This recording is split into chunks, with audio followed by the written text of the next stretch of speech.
तो कहानी की शुरुआत होती है एक नरेटेड वॉइस से जो बताती है पिनोकियो को बनाने से पहले मास्टर ज़ेपेटो का एक बेटा था कार्लो, जिसे उन्होंने वर्ल्ड वॉर के वक्त एक हादसे में खो दिया। दोनों ने साथ में बस 10 साल गुजारे थे। उसके जाने के बाद तो जैसे मास्टर ज़ेपेटो जीना ही भूल गए। कार्लो बहुत ही शांत बच्चा था जिसकी दुनिया उसके पापा के इर्द गिर्द घूमती थी। मास्टर ज़ेपेटो पेशे से एक कारपेंटर थे जो अपने बेटे के साथ एक अच्छी जिंदगी जी रहे थे। हर दिन की ही तरह ज़ेपेटो अपने काम के लिए चर्च जाते हैं, जहाँ कार्लो अपने पापा की मदद के लिए उनके साथ ही गया था। देर रात तक काम करते हुए ज़ेपेटो को आसपास धमाकों का शोर सुनाई देता है, जिसे सुनने के बाद तो वो कार्लो को लेकर घर जाने लगते हैं। पर कार्लो का पाइन कोन चर्च में गिर गया था, जिसे लेने के लिए वो जैसे ही अंदर जाता है कि तभी आसमान से गिर रहे एक बम के धमाके में उसकी जान चली जाती है और ज़ेपेटो के हाथ में रह जाता है वो पाइन कोन जो उनका बेटा छोड़ गया था। अपने बेटे की याद में उन्होंने उस पाइन कोन को तो दफना दिया था, पर अपने बेटे की मौत को वो एक्सेप्ट नहीं कर पा रहे थे।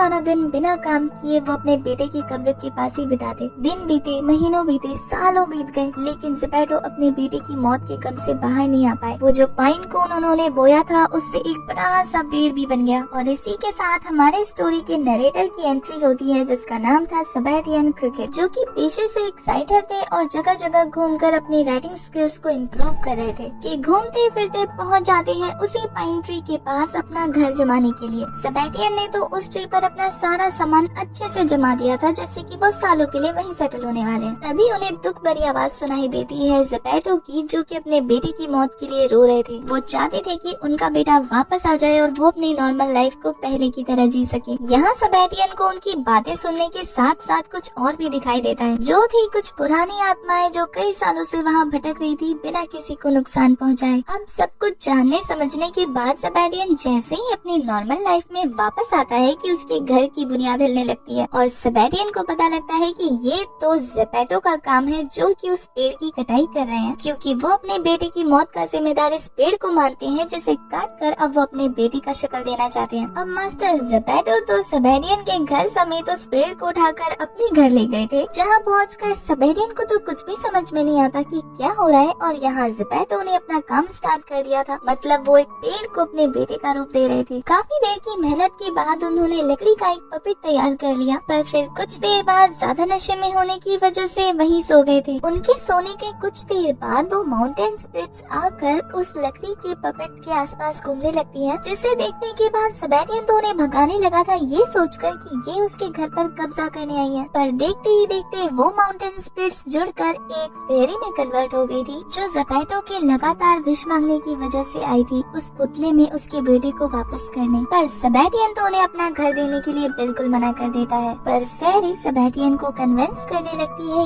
ये बोलकर कि तुम उस पुतले के दिल में रहते हो तो तुम उसे अच्छे से संभाल सकते हो, तो क्यों ना हम एक डील करें कि तुम इस बच्चे को अच्छाई सिखाओगे और बदले में मैं तुम्हारी एक विश पूरी करूंगी। अब हमारे नॉवेलिस्ट सेबेस्टियन को फेमस बनना था, तो वो सोचते हैं कि क्यों ना फेमस होने की विश मांग ली जाए। तो इसी लालच में वो फेरी की बात मानने को तैयार हो गया था और यहाँ फेरी अपनी मैजिकल पावर की मदद से उस पुतले में जान फूंक कर उसे एक नाम देती है, पिनोकियो। मॉर्निंग में जैसे ही ज़ेपेटो की आँख खुलती है तो घर में हलचल होने की वजह से उसे लगता है कि कोई चोर घुस गया। पर जैसे ही उसकी नजर पिनोकियो पर पड़ती है और उस पर जब उसे पापा बोल रहा था, तो ये देखकर उसकी हालत खराब हो गई थी। उसे समझ नहीं आता कि ये क्या हो गया और कैसे हो गया। दूसरी तरफ पिनोकियो, जो कि एक छोटा मासूम बच्चा था जिसने पहली बार दुनिया और दुनिया में यूज होने वाली चीजें देखी थी, तो वो बहुत एक्साइटेड होकर सारी चीजों को देखने लगता है और देखने के चक्कर में उसने तो काफी तोड़फोड़ मचा दी थी। तो ये देखकर ज़ेपेटो उसे अलमारी में बंद कर देता है। पर पिनोकियो की मासूमियत देखकर उसका भी दिल पिघलने लगा था, लेकिन उसे चर्च जाना था, जिसकी वजह से वो पिनोकियो को फिर से बंद कर देता है अलमारी में। लेकिन अब पिनोकियो, जो कि एक शरारती बच्चा है, उसको भी अपने डैड के साथ साथ चर्च जाना था, जहाँ सेबेस्टियन उसे रोकने के लिए काफी लंबा चौड़ा लेक्चर देने की कोशिश करता है। पर पिनोकियो तो उसका भरता बनाकर आगे निकल जाता है। पिनोकियो तो काफी खुश होकर चर्च गया था, लेकिन जैसे ही चर्च में लोगों की नजर उस पर पड़ती है, वो सभी तो उसे डीमन और मॉन्स्टर समझने लगे थे। ज़ेपेटो सबको समझाता है कि ये बस एक पपेट है जिसे वो कंट्रोल करता है, पर पिनोकियो कहता है कि वो एक रियल बॉय है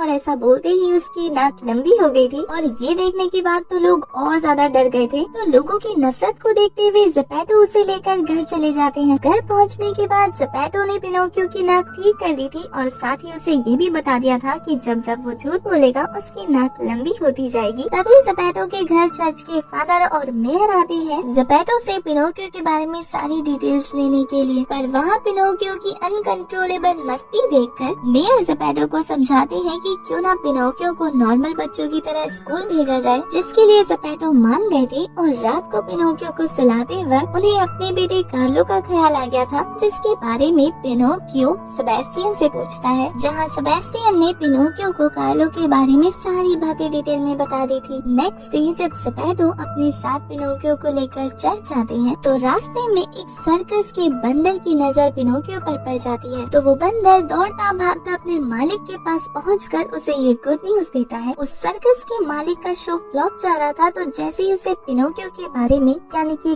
बोलते हुए पपेट के बारे में पता लगता है तो वो उसे हासिल करने की प्लानिंग करने लगता है। दूसरी तरफ ज़ेपेटो ने पिनोकियो को कार्लो की फेवरेट बुक दी थी पढ़ने के लिए, क्योंकि अब पिनोकियो भी कार्लो की तरह स्कूल जाने वाला था। जैसे ही पिनोकियो को पता लगता है कि उसके फादर कार्लो को बहुत पसंद करते थे, तो वो अपने फादर को प्रॉमिस करता है कि वो कार्लो की तरह ही गुड बॉय बनेगा और अपने पापा की सारी बातें मानेगा। और फिर काफी खुश होकर स्कूल जाने लगता है। और जब ये चीज सर्कस के मालिक ने अपनी आंखों से देखी थी तो वो समझ जाता है कि अब तो उसका सर्कस फेमस होने वाला है। दूसरी तरफ पिनोकियो को सेबेस्टियन से जैसे ही स्कूल के बारे में पता लगता है कि वहाँ क्या क्या होता है, तो उसकी सारी एक्साइटमेंट खत्म हो गई थी। तभी उसके सामने सर्कस का मास्टर आ गया था, जो पिनोकियो को अपनी बातों में फंसाते हुए कहता है कि आज लोग उससे नफरत करते हैं, लेकिन जैसे ही वो उसके सर्कस में काम करेगा लोग उसे पसंद करने लगेंगे। पिनोकियो तो उसकी चिकनी चुपड़ी बातों में आने ही लगा था, लेकिन सेबेस्टियन के समझाने पर वो स्कूल जाने के लिए तैयार होने लगता है। लेकिन अब वो मास्टर इतनी आसानी से पिनोकियो का पीछा नहीं छोड़ने वाला था, तो वो उसे और मक्खन मारता है। इधर उस बंदर ज़ेटूरा की नजर भी सेबेस्टियन पर पड़ गई थी और उसने तो कार्लो से मारकर सेबेस्टियन का ही भर्ता बना दिया। दूसरी तरफ इस मास्टर ने पिनोकियो को बहला फुसलाकर एक कॉन्ट्रैक्ट में साइन करवा लिए थे। अब पिनोकियो को पढ़ना लिखना तो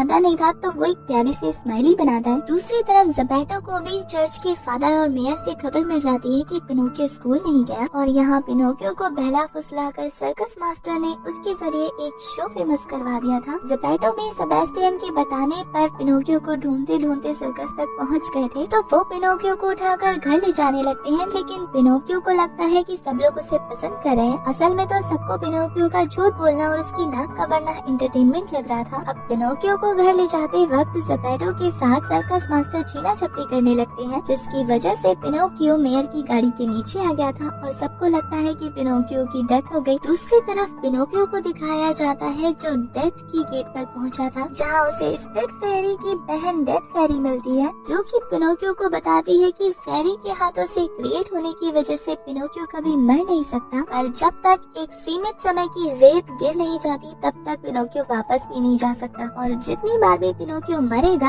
ये टाइम बढ़ता जाएगा। तो जैसे ही पिनोकियो का टाइम खत्म होता है, डेथ फेरी उसे वापस भेज देती है। दूसरी तरफ जहाँ सबको लगता था कि पिनोकियो मर गया है, पर पिनोकियो को जिंदा देखकर सब लोग सरप्राइज हो गए थे। अब ज़ेपेटो तो पिनोकियो को लेकर घर जाने वाला था। ये देखकर सर्कस मास्टर उसे अपना एग्रीमेंट दिखाते हुए कहता है कि अगर पिनोकियो उसके साथ गया तो उसे बहुत सारे पैसे देने होंगे। और यहाँ जैसे ही मेयर को पता लगता है कि पिनोकियो कभी मर नहीं सकता, तो वो उसे सोल्जर बनाने की सोच रहा था। और ये सभी जानकर ज़ेपेटो को तो काफी बुरा लगता है, पर पिनोकियो तो ठहरा बचा। उसे लगता है कि मिलिट्री में जाकर बहुत मजे होते हैं, तो उसे ये सारी चीजें मजाक लगती है। पर यहाँ ज़ेपेटो पिनोकियो को समझाते हुए उस पर गुस्सा करते हुए बातों बातों में उसे बर्डन बोल देता है। तो रात को पिनोकियो को सोते वक्त ऐसा लगता है कि डैड की नाक लंबी नहीं हुई, इसका मतलब वो सच बोल रहे थे। पर सेबेस्टियन उसे समझाता है कि कई बार ऐसी सिचुएशन हो जाती है जब पेरेंट्स को लगता है कि ये बातें सच है, पर वो सच नहीं होती, बल्कि वो थोड़े से परेशान होते हैं। बल्कि रियलिटी तो ये होती है कि पेरेंट्स अपने बच्चों से बहुत प्यार करते हैं। तो इतना सब जानने के बाद पिनोकियो डिसाइड करता है कि वो अब अपने फादर पे और बर्डन नहीं बनेगा। वो कार्निवल में चला जाएगा उस सर्कस मास्टर के साथ, जहाँ जाने से पहले वो अपने फादर के लिए एक स्माइली फेस वाली चिट्ठी तैयार करता है। अब सेबेस्टियन उसे ना रोके, इसलिए वो उसे ग्लास में बंद भी कर देता है। उसके वहाँ से जाने के बाद सेबेस्टियन ने कोशिश की थी कि वो उस गिलास से निकल जाए, लेकिन हैमर के हैंडल के नीचे दबकर वहीं रह गया था। दूसरी तरफ पिनोकियो सर्कस मास्टर के पास पहुंचकर उसे ऑफर देता है कि वो उसके साथ काम करने के लिए तैयार है, अगर वो उसकी कमाई का थोड़ा हिस्सा उसके पापा को भिजवाए, जिसके लिए सर्कस मास्टर खुशी खुशी तैयार हो गया था। नेक्स्ट मॉर्निंग जब ज़ेपेटो की आँख खुलती है तो पिनोकियो को ना देखकर वो परेशान हो गए थे। तब उन्हें सेबेस्टियन से पता लगता है कि पिनोकियो ने क्या कांड किया है। सर्कस वाली प्लेस पर पहुंचकर उन्हें सारी जगह खाली दिखती है और वो काफी अपसेट हो गए थे। इससे पहले कि उनकी सारी उम्मीदें खत्म हो पाती, उनकी नजर एडवर्टाइजमेंट पोस्टर पर पड़ती है जहाँ होने वाले कार्निवल का एड्रेस लिखा हुआ था, जिसे देखकर वो खुशी खुशी पिनोकियो को ढूंढने निकल जाते हैं। दूसरी तरफ पिनोकियो को दिखाया जाता है जो सर्कस मास्टर के साथ अलग अलग शहर जाकर परफॉर्मेंस दे रहा था, जिससे लोग उसे पसंद करने लगे थे। और दूसरी तरफ ज़ेपेटो हर बार पिनोकियो के निकलने के बाद उस जगह पहुंचते। पिनोकियो की बढ़ती पॉपुलैरिटी और सर्कस मास्टर का उस पर जान छिड़कना देखकर उस बंदर को जेलसी होने लगी थी। इधर ज़ेपेटो अपने बेटे को खोने के बाद फाइनली समझ जाते हैं कि पिनोकियो उनके लिए कितना इम्पोर्टेंट है। वो बहुत ही मशक्कत करके पिनोकियो की शिप के पास पहुँचते हैं जो कार्निवल पर जाने के लिए निकल रही थी, पर उनके पहुंचने से पहले ही शिप ऑलरेडी निकल जाती है। दूसरी तरफ पिनोकियो को सर्कस मास्टर ने इस धोखे में रखा था कि वो अपनी प्रॉफिट का आधा हिस्सा उसके पापा को भिजवा रहे हैं। और यहाँ सर्कस मास्टर काफी ज्यादा खुश होते हुए पिनोकियो को बताते हैं कि उनका शो देखने अब नेता भी आ रहे हैं, इसलिए अब पिनोकियो को उनके सामने बहुत अच्छे से परफॉर्म करना होगा, जिसे देखने के बाद पिनोकियो के पापा को उस पर बहुत गर्व होगा। दूसरी तरफ ज़ेपेटो एक बोट के कैप्टन को मना रहा होता है ताकि वो उसे पिनोकियो तक ले जाए। कैप्टन बताता है कि पानी में एक बहुत बड़ा डॉग फिश है जो कि सबको निगल जाता है, इसलिए उसका जाने का कोई इरादा नहीं था और वो ज़ेपेटो को भी मना करने लगा था। पर ज़ेपेटो को अपने बेटे के लिए परेशान देखकर वो उसकी हेल्प करने के लिए रेडी हो गया था। इधर सर्कस मास्टर पिनोकियो को बिना आराम किए बस काम करने के लिए कह रहे थे और उसकी हालत देखकर वो बंदर उसे सारी सच्चाई बता देता है। साथ में उसको थोड़ी जेलसी भी थी, तो वो अपना काम निकलवाना चाहता था पिनोकियो को वहाँ से वापस भेजकर। पर उस बंदर की और पिनोकियो की सारी बातें सर्कस मास्टर ने सुन ली थी। दूसरी तरफ ज़ेपेटो जब समुद्र में ट्रेवल कर रहे थे तब उनके सामने वो बड़ा सा डॉग फिश आ जाता है, जिसे देखते ही शिप के कैप्टन तो वहाँ से भाग खड़े हुए थे और इधर वो बड़ा सा डॉग फिश ज़ेपेटो और सेबेस्टियन को बोट समेत निकल जाता है। सर्कस मास्टर ने तो उस बंदर की अच्छी खासी पिटाई लगा दी थी पिनोकियो को सच बताने के जुर्म में, पर पिनोकियो से ये सब देखा नहीं जाता। वो उस बंदर को बचाने आगे आ गया था, पर सर्कस मास्टर तो इतना चालबाज था कि वो पिनोकियो को डरा कर अपनी गलती मनवा कर वहाँ काम करने के लिए कहता है। उसने तो पिनोकियो की नाक भी काट दी थी। दूसरी तरफ ज़ेपेटो और सेबेस्टियन को दिखाया जाता है जो अभी तक तो जिंदा थे, लेकिन डॉग फिश के पेट में ही फंस कर रह गए और उन्हें थोड़ी सी उम्मीद थी कि वो यहाँ से जल्दी ही निकल जाएंगे। यहाँ राजनेता जी परफॉर्मेंस देखने के लिए हाजिर हो गए थे। दूसरी तरफ पिनोकियो ने उस बंदर के साथ मिलकर एक प्लान बनाया था कि वो इस शो को कैसे खराब करेगा। आखिर उसे सर्कस मास्टर को सबक जो सिखाना था। इस शो को देखने के लिए शहर के मेयर भी आए थे और अपने बेटे कैडलविक को साथ लेकर। पिनोकियो और उस बंदर ने मिलकर सारे एक्ट में नेता की इतनी बेइज्जती की थी जिससे उस नेता को गुस्सा आ गया था और इसी गुस्से की वजह से वो सर्कस में मौजूद सभी लोगों को जान से मारने का ऑर्डर दे देता है। पिनोकियो को गोली लगते ही वो वापस डेथ फेरी के पास पहुंच जाता है, जहां जाकर वो बहुत खुश था कि वो कितना लकी है कि कभी मर ही नहीं सकता। पर डेथ फेरी टाइमर ऑन करके पिनोकियो को बताती है कि ये सोच उसकी सबसे बड़ी गलती है, क्योंकि जो इंसान जितने दिनों तक जिंदा रहेगा उसे इस जिंदगी की कितनी सारी परेशानियों को झेलनी पड़ेगी। वो पिनोकियो को समझाती है कि वो तो जिंदा रह जाएगा, लेकिन उसके आसपास के लोग एक एक करके मरते जाएंगे और उसे उन्हें खोते हुए देखना होगा। पिनोकियो को कुछ समझ नहीं आता, लेकिन उसका टाइम खत्म हो गया था तो डेथ फेरी उसे वापस भेज देती है। वापस जाने के बाद पिनोकियो को देखने मिलता है कि वो मिलिट्री वैन में है मेयर के साथ, जहाँ मेयर उसे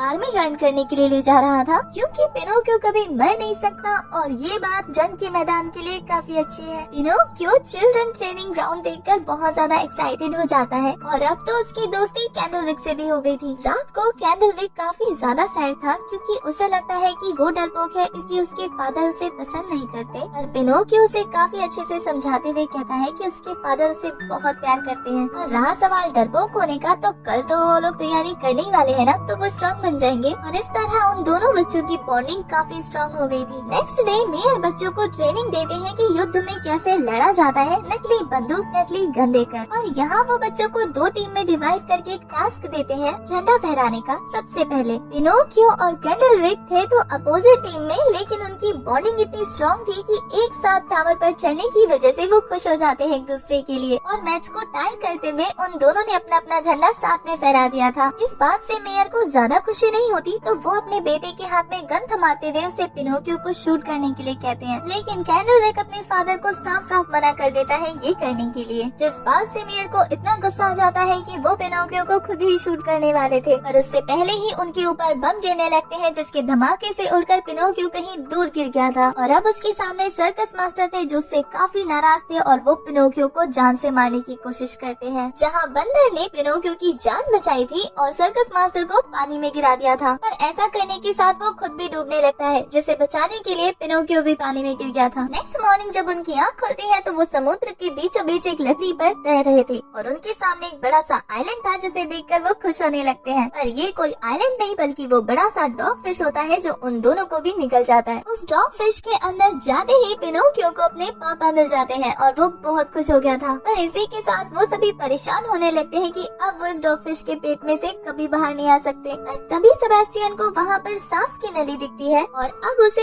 एक अच्छा सा आइडिया आ गया था। वो सभी को लेकर लाइट हाउस के ऊपर जाता है। सांस नली थोड़ी सी दूर थी तो वो पिनोकियो को कहता है कि पिनोकियो बहुत सारा झूठ बोले जिससे उसकी नाक लंबी हो जाएगी और वो सभी एक एक करके बाहर निकल जाएंगे। पिनोकियो ऐसे ही करता है, लेकिन जब सभी लोग ट्राई कर रहे थे उस सांस नली तक पहुँचने की, बाहर उस डॉग फिश को गुदगुदी फील होने लगता है, इसलिए वो एक जोर से चीख मारता है, जिसकी हेल्प से पिनोकियो समेत सभी लोग बाहर आकर गिर गए थे। और इस डॉग फिश से बर्दाश्त नहीं होती और वो पिनोकियो को वापस निकलने की कोशिश करता है, पर पिनोकियो तो एक बॉम्ब के साथ उसके दांतों में फंस के रह गया था। और अब वो डॉग फिश ज़ेपेटो के पीछे पड़ जाता है। उससे भागने के लिए वो मंकी स्पेज़ाटोरा अपने पैरों का यूज कर रहा था। अपने फादर को खतरे में देखकर पिनोकियो को एक आइडिया आता है। उसके साथ जो माइन फंसा था वो उसको फोड़ने की कोशिश करता है। काफी मशक्कत के बाद उसने उस बम को फोड़ दिया था, जिससे हुए धमाके में उस डॉग फिश की तो जान चली जाती है, लेकिन वो सभी भी डूबने लगे थे। अब पिनोकियो तो मर नहीं सकता था तो वो वापस पहुंच जाता है डेथ फेरी के पास, जहां जाने के बाद वो वापस जाना चाहता था अपने फादर को बचाने के लिए, क्योंकि वो डूब रहे थे। पर डेथ फेरी उसे रूल समझाते हुए कहती है कि